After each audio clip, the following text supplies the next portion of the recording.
DJ ओम शंकर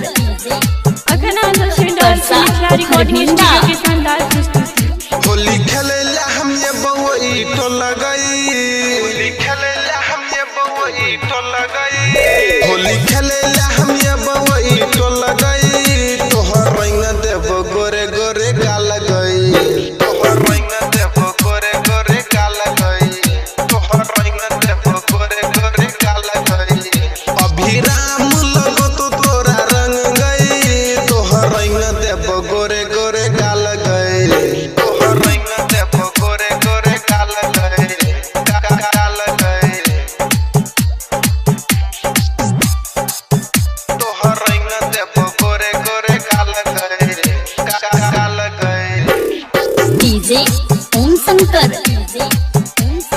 परसा पोखर भिंडा।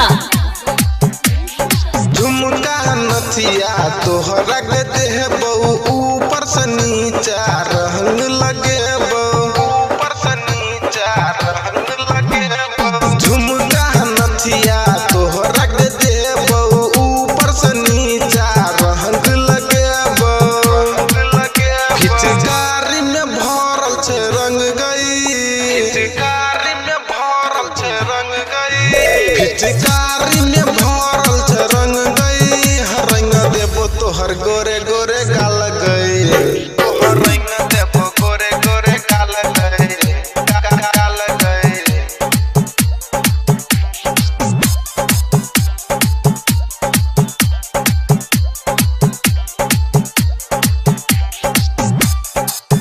तोहर रंग देबो गोरे गोरे गाल गई, गाल गई।